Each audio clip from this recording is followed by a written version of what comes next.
जहाज उड़ने के लिए तैयार था। उसे किसी कॉन्फ्रेंस में पहुंचना था, खास उसी के लिए आयोजित की जा रही थी वो कॉन्फ्रेंस। वो अपनी सीट पर बैठा और जहाज उड़ गया।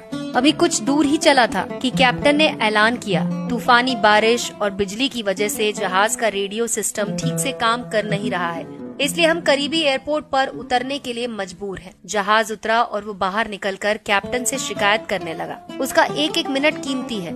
होने वाली कॉन्फ्रेंस में उसका पहुंचना बहुत जरूरी है। पास खड़े दूसरे मुसाफिर ने उसे पहचान लिया और बोला, डॉक्टर ज़ीशान साहब, आप यहाँ पहुँचना चाहते हैं? टैक्सी द्वारा यहाँ से 3 घंटे में पहुँच सकते हैं। उसने शुक्रिया अदा किया और टैक्सी लेकर निकल पड़ा। लेकिन ये क्या, आंधी, तूफान, बिजली, बारिश ने उसका चलना मुश्किल कर दिया। फिर भी वो चलता रहा। अचानक ड्राइवर को एहसास हुआ कि वो रास्ता भटक चुका है। नाउमीदी के उतार चढ़ाव के बीच उसे एक छोटा सा घर दिखाई दिया। इस तूफान में वही गनीमत समझिए कि गाड़ी से नीचे उतरा और दरवाजा खटखटाया। अंदर से आवाज आई, जो कोई भी है अंदर आ जाए। दरवाजा खुला है। अंदर एक बुढ़िया नमाज पढ़ रही थी। उसने कहा, माँ जी, अगर इजाजत हो तो आपका फोन इस्तेमाल कर लूं। बुढ़िया मुस्कुराई और बोली, बेटा कौन सा फोन? यहाँ ना बिजली है ना फोन, लेकिन तुम बैठो, सामने चाय रखी है, प्याली में डालकर पी लो, थकान दूर हो जाएगी और खाने के लिए कुछ मिल जाएगा, खा लो, ताकि आगे का सफर कुछ आराम से कटे। डॉक्टर ने शुक्रिया अदा किया और चाय पीने लगा।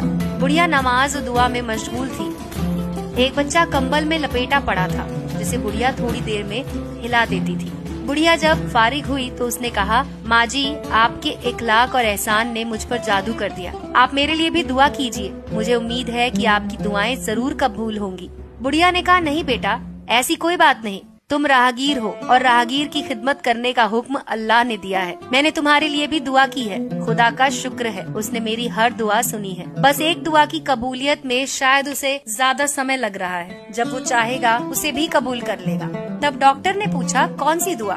बुढ़िया ने बताया, ये जो बच्चा तुम्हारे सामने अधमरा पड़ा है, मेरा पोता है।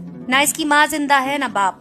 इस बुढ़ापे में इसकी जिम्मेदारी मुझ पर है। डॉक्टर कहते हैं इसे खतरनाक मर्ज है, जिसका वो इलाज नहीं कर सकते। कहते हैं एक ही नामवर डॉक्टर है, उनका नाम है ज़ीशान। वो इसका ऑपरेशन कर सकते हैं, लेकिन मैं बुढ़िया कहाँ उस तक पहुँच सकती हूँ? जाऊँ भी तो पता नहीं वो देखने पर राजी हो या नहीं। अल्लाह से दुआ है कि मेरी मुश्किल आसान कर दे।